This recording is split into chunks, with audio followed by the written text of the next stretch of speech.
and welcome to Education Today. I'm Jonathan Zish with the Armstrong School District. First, I'd like to thank everyone at WIUP-TV for airing this broadcast. Today, we're going to talk about a true gem in Armstrong County, the Environmental Learning Center at Crooked Creek Park in Bethel Township. Everyone should use this center more, and a great way to do that is at their upcoming open house on Saturday, May 14th. It is not to be missed. Fun for the entire family. To talk about the Environmental Learning Center, we have Dennis Hawley, who is the center's program coordinator, and Laurel Glover, environmental teacher.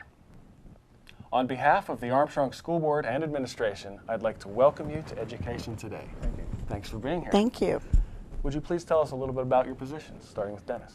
Well, like you said, I'm the program coordinator at the Environmental Learning Center. I'm in charge of the day-to-day operations.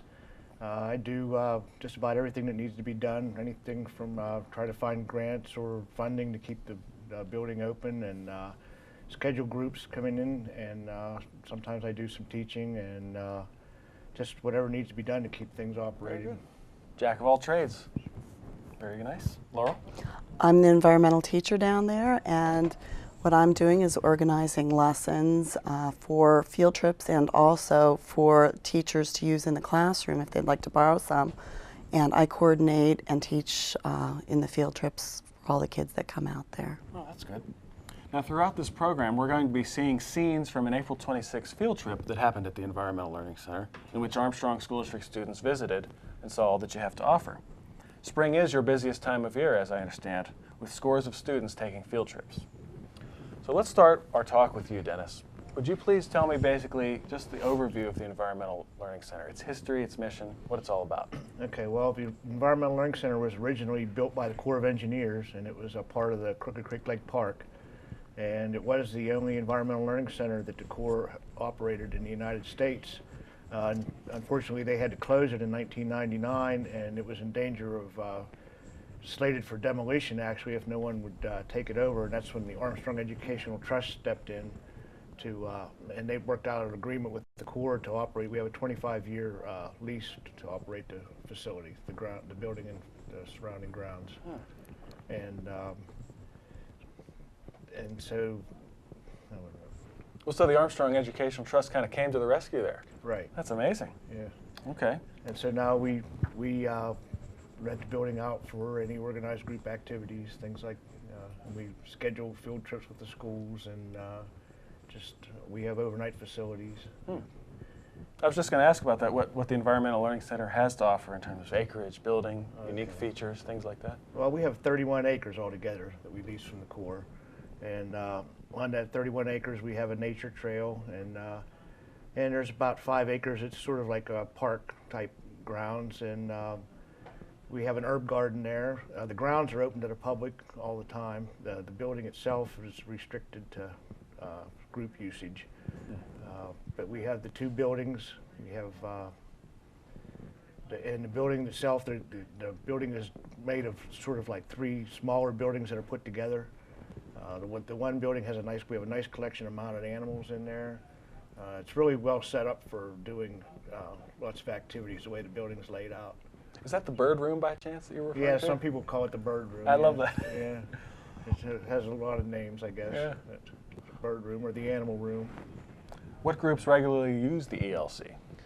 Well, during the winter months, we get a lot of scouts, Boy Scouts, Girl Scouts, and a lot of church groups that come in, and they use the dormitory for weekend retreats and things like that. We have a lot of weekend usage during the winter months. And this time of the year, as you mentioned, is our busy season. We've had a lot of schools coming out for field trips. And in the summertime, it's mostly we do like summer day camps and things like that. And then all year long, we also make the facility available for any kind of meeting or workshop, things like that, evening meetings, daytime evening meetings, whatever. Just very good. Whatever we can, just try to keep the building in use as much as possible. Sure. Now, I know Dennis won't say this, but I can. You've been named the Outstanding Conservation Educator of 2004 by the Armstrong Conservation District. And if that weren't enough, the Kiski Watershed Association named you the Environmentalist of the Year for 2004.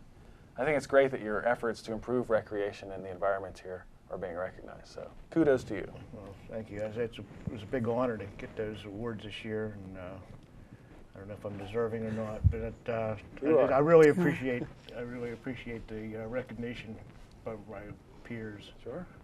Now, Laurel, I understand you're the environmental teacher at the Environmental Learning Center. Yes. And that is a new position created by the Armstrong School District. It's a temporary position paid from innovative federal funds. What does this position involve?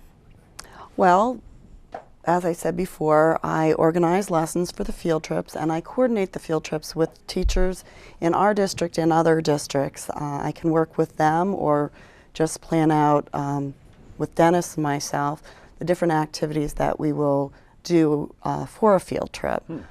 Some of the activities that we did for our recent field trip, where we did a tree cookie activity where students used math and science skills to find out the age of the tree and percent growth at different points. And they all got their own little tree cookie to make a name tag out of.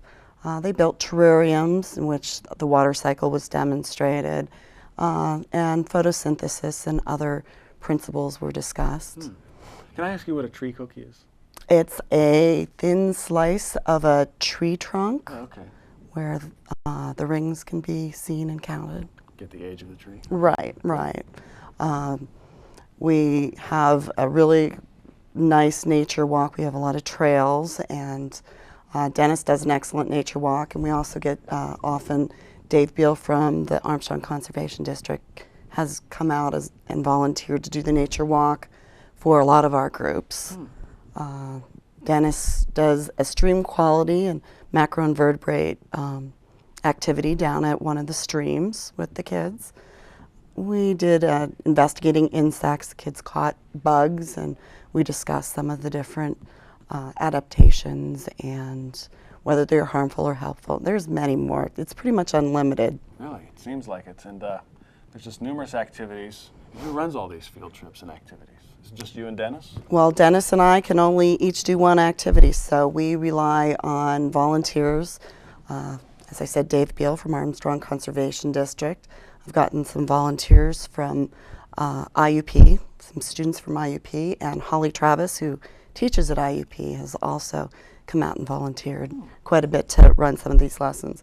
We also need to count on teachers to run activities a lot of the time, too, that come out. Now, this one could be for either of you to answer.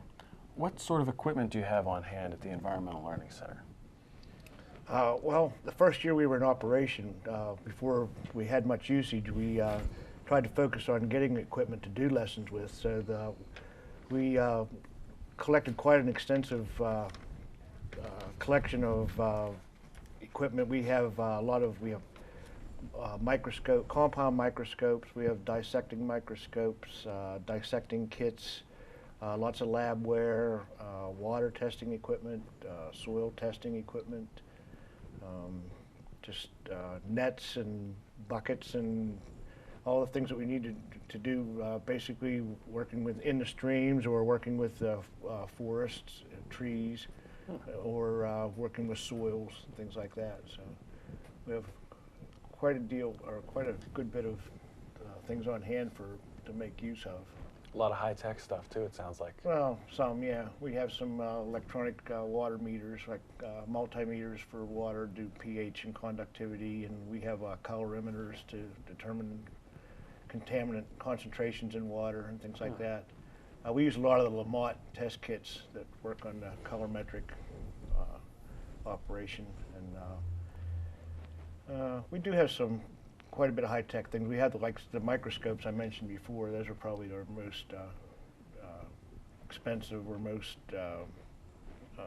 sophisticated equipment, I guess, that we have. Why are they so sophisticated? What is it? Well, I mean, I've tried to buy good ones that would last. So we have these good compound microscopes. We also acquired a flex cam. It's a camera that we can attach to a microscope or whatever, and you can actually view what is being seen in the microscope and project it onto a television or even a computer screen where you can use it and you can snap pictures with it just like a camera. That sounds really interesting. Laurel, I understand that one of your goals for this year was to get all 509 7th grade students from the Armstrong School District up to the center this spring. Why did you undertake such a big job? Well, next year the 7th graders for their 8th grade science course will be taking an environmental science course. They're taking this environmental science course to help cover the state environment and ecology standards that are now have been put into place. And we're hoping to get the kids excited about the environment and about taking their science class next year. I see. Okay. Well, what are some of these Pennsylvania Department of Education ecology standards? There are 9 of them. There's watersheds and wetlands, renewable and non-renewable resources, environmental health. There is agriculture and society, integrated pest management, ecology, and their interactions, threatened, endangered, and extinct animals, environmental regulations and laws, and I probably missed a few. Well, there certainly are a lot, and that's going to be coming up in the class next year, mostly? Yes, it has to be covered throughout their education. At each stage, the students are responsible for gaining a certain level in these different standards, and this is a good period in which to teach this course in depth. They'll also get a lot of this material in elementary school and later on in high school. Oh, very nice. Dennis, I understand the Environmental Learning Center is a nonprofit, and that can be a big challenge. How do you make ends meet? Well, that's always a struggle. Like you said, it's a challenge. We get a lot of funding through user fees. Like I mentioned before, the groups that come to use the building. We also rely a lot on grants. We apply for grants at every opportunity, and we also get a lot of funding through the Department of Community and Economic Development. They have an educational improvement tax credit program in which businesses can receive an up to 80% tax credit for monies donated to the Environmental Learning Center. That's been a really big help. And we also have a project we're working on now. It's called the Donation Tree. We have a big plaque or a big cutout of a tree in our meeting room, and we're going to be selling leaves on the tree for different donations. We have either bronze, silver, or gold leaves for on the tree, or if we get a sizable donation, we'll put a plaque of its own near the base of the tree. So we're always, like you said, it's always a challenge. We're constantly looking for funding. As a nonprofit, we don't get any sustainable government funding. It's all just through grant programs or individual donations and sponsors. I hope that as people visit the ELC that they stop by that donation tree and help you out, which I understand the tree itself was made by West Shamokin High School students in one of their shop classes. Yeah, so that's correct. a great tie-in. Well, now let's talk a little bit about the May 14th open house, which is this Saturday already. Why should the average person come out to this? Well, I think just to come out, if you haven't been there before, just to come out and see what we have to offer, see the building. It's a really great facility. I've been to a lot of other environmental centers. This ranks right up there with any of the ones I've been to. We'll have a lot of educational displays with hands-on activities for kids and adults. A lot of our member organizations will have displays of watershed groups like Western Pennsylvania Conservancy will be there, DEP. 4-H, some of the 4-H kids will be out there. We're going to have animals on hand, rabbits and goats and whatever. And we have a wildlife rehabilitator that's supposed to be there, and she will probably have possums and raccoons. And we have a herpetologist, Terry Laux, who's supposed to be there, and he'll be bringing snakes and reptiles. The 4-Hers will also have a number of hands-on activities. We'll also have a couple of programs that day. We're going to have Dave Beal, as Laurel mentioned, from the Conservation District. He's going to be leading a nature hike. And we're going to have Audubon Society there also, and they're going to lead a birding hike. And I guess the highlight of the day, we're going to have a slideshow by John Koken from the Kiski Watershed Association. He's a nature photographer, and he has a nice collection of slides that he's going to be showing. Tremendous. It's a lot of stuff to do for the whole family. Yeah. You're going to cram that into one day somehow, I guess. But, it's going to be a busy day. Yeah. Now, if we were to take a long view of the Environmental Learning Center, what would you like to see in the future? Well, I'd just like to see it become more recognized as a regional center for environmental education. Armstrong County doesn't have any other venue like this. I'd like to, if any of you have ever been to Beechwood Farms that the Audubon runs down in Allegheny County, or Jennings Environmental, I'd like to have it be something like that at some point. We have a lot of potential. Like I mentioned before, we have a second building out by the road. Envision that someday being maybe a resource library for teachers or students to come out, and possibly even opening up a sort of a nature store out there where we can sell field guides and binoculars and things like that, and bird feed. Just things like that would also help us become more viable. And also at some point, I'd like to see us be able to hire staff and have a lot more programming. The more staff we have on hand, the larger groups we can accommodate without having to rely so heavily on volunteers. I know it's a great contribution for the volunteers to come out and do that, but sometimes it's just tough to line people up to do things. Well, I appreciate that vision you laid out and hope you get there for the sake of all of us. Are there any other initiatives that either of you would like to talk about? Envirothon? Oh, that's poster the contest. Envirothon. I'm glad you mentioned that. Armstrong County, we're hoping to have an Envirothon out there next year. Envirothon is a nationwide program now. It's a academic games based on environmental lessons. There are 5 areas to it. There's a water and aquatic section, forests, animals and wildlife. There's a soil part to it, and there's also a 5th part that is different every year. This year it's urban landscapes.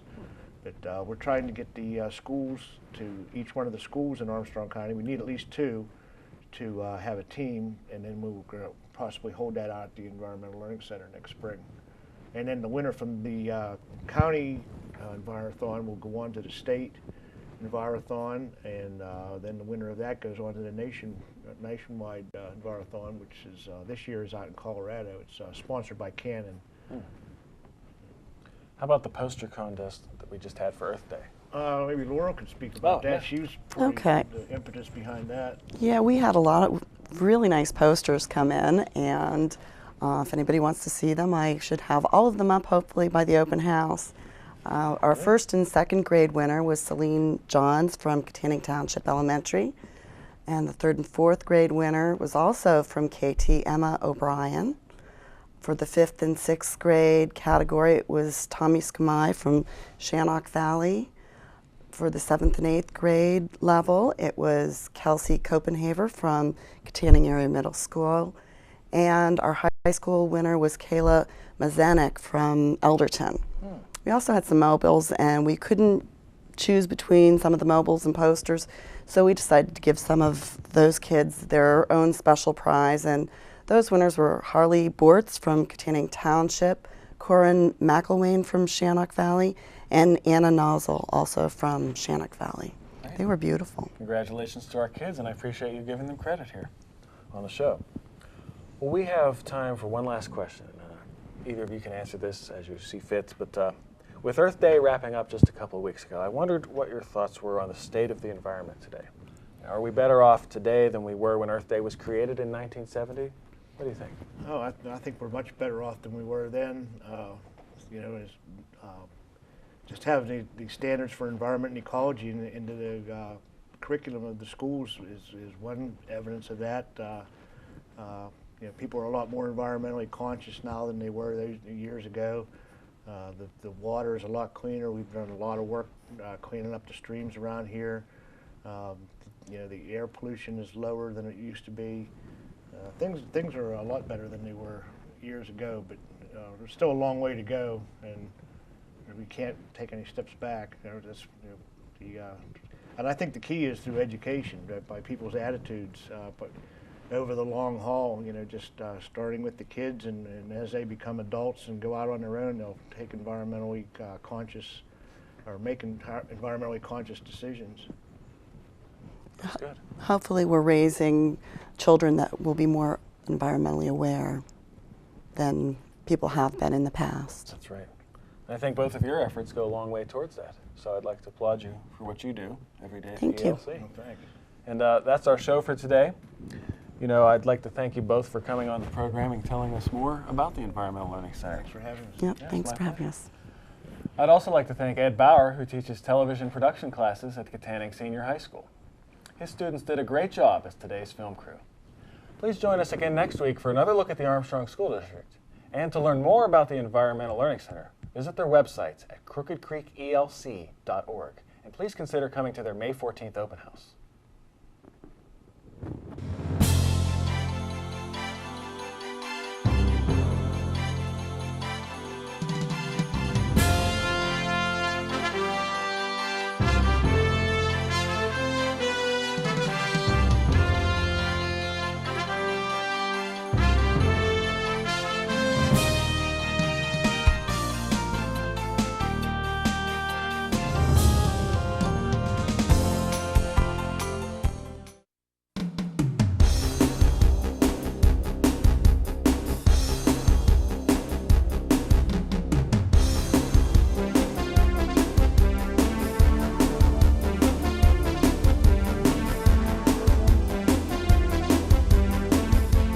To support the core reading and math curriculum, teachers received extensive training on the Plato learning systems, which included full-day sessions as well as building-level support utilizing technology mentors.